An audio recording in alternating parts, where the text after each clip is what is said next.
प्रभातखबर.com, विश्वास वही, रफ्तार नहीं। नमस्कार दोस्तों, मेरा नाम है राजेश और आप देख रहे हैं प्रभात खबर। बिहार में एक बार फिर महागठबंधन में फूट या दरार कह सकते हैं। ऐसे महागठबंधन के साथी जो है इससे इनकार कर रहे हैं। उनका कहना है कि हम दोस्ताना संबंध है हमारा अभी भी बरकरार। हम चर्चा कर रहे हैं बिहार में होने वाले विधान परिषद चुनाव की। आपको पता होगा कि बिहार में 24 सीटों पर विधान परिषद की चुनाव हो रही है और इसको लेकर महागठबंधन में पिछले कई दिनों से उठापटक चल रहा था। कांग्रेस का एक बड़ा तामझाम दिल्ली गया लालू प्रसाद यादव से मिलने भी कि गठबंधन के तहत हमको कुछ सीटें दे रही है और उसके लिए 4-5 दिन ये लोग दिल्ली में कैंप किए, लेकिन लालू प्रसाद यादव इन किसी भी कांग्रेस नेताओं से भेंट करना उचित नहीं समझे, समय ही नहीं दिया। इधर कल अपना हनीमून मनाने के बाद वापस लौटे तेजस्वी यादव ने साफ कर दिया था कि हम कांग्रेस को एक भी सीट नहीं देंगे और हम अकेले अपने बूते चुनाव लड़ेंगे। उस समय ही यह साफ हो गया था कि अब कांग्रेस को कोई सीट नहीं देने जा रही है, महागठबंधन से कोई सीट नहीं मिलने जा रहा है और कांग्रेस को अगर लड़ना है तो अकेले लड़े। कांग्रेस विधायक दल के नेता अजीत शर्मा से भी हमारी थोड़ी देर पहले बात हुई है। उन्होंने कहा कि हम अब 24 सीटों पे चुनाव लड़ेंगे और एक तरह से ठीक ही हुआ कि गठबंधन के साथ हम नहीं चुनाव लड़े और हम अपना जनाधार बढ़ाएंगे, हम अपनी क्षमता के अनुरूप यहाँ प्रदर्शन करेंगे।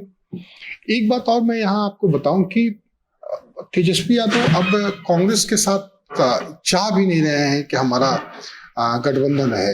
इस बात का तेजस्वी यादव ने कई दफा अपने लोगों के बीच में चर्चा भी किया है कि हम जो है नहीं चाहते हैं कि अब कांग्रेस, क्योंकि कांग्रेस के पास जो कोर वोट बैंक है, अब वो वोट बैंक को इस बार अपनी ओर कन्वर्ट करने के लिए तेजस्वी यादव ने जो दांव खेला है विधान परिषद चुनाव में, उसको लेकर उनको ये विश्वास है कि अब कांग्रेस का हमको जरूरत नहीं है, कांग्रेस को हमारी जरूरत है। कांग्रेस के नेता इस चीज को मानते भी हैं।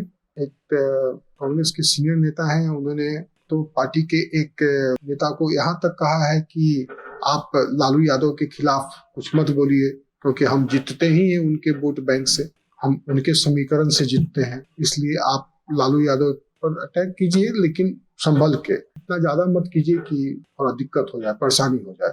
बिहार का दावा देता है, बिहार में उनकी बड़ी पूछ है जिन्होंने इस तरह की बातें कही है। और कांग्रेस का एक बड़ा चेहरा भी उनको कहा जाता है, काफी लंबे समय से जुड़े हुए हैं, एनएसआई से के जमाने से वो है। तो इस तरह का माहौल कांग्रेस के अंदर है। कांग्रेस आरजेडी के ऊपर पूरी तरह से आश्रित है। कांग्रेस ये चाहती है कि किसी तरह से हमें आरजेडी की वैशाखी पर ही पार लगना है, लेकिन इस बार लालू यादव के स्टैंड से और तेजस्वी यादव का दो टूक के बाद कांग्रेसी को धक्का जरूर लगा है और वो अब अपना नया जमीन तैयार करने के लिए प्रयास कर रहे हैं। अजीत शर्मा ने भी इस बात को बोला कि भाई हम अपनी जमीन खुद तलाशेंगे और अपना सभी सीटों पर अपने कैंडिडेट्स को उतारेंगे और उन कैंडिडेट्सों को उतारेंगे जो जीत सके।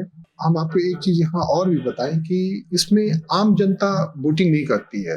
इस विधान परिषद का जो 24 सीटों पर चुनाव हो रही है, इसमें आम जनता का कोई भागीदारी नहीं होता है। इसमें मुखिया वोटर होते हैं, जिला पार्षद होते हैं, वार्ड पार्षद होते हैं, तो इन लोगों को मैनेज करना होता है। एक तरह से जो इसको मैनेज कर लिया वो जीत जाएगा।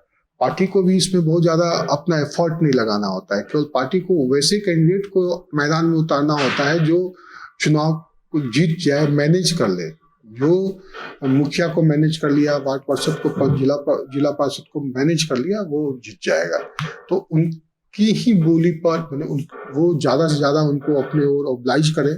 अब ओब्लाइज किस तरह से करेंगे आपको, हमको लगता है कि बताने की जरूरत नहीं है, प्रैक्टिकल अप्रोच ही है।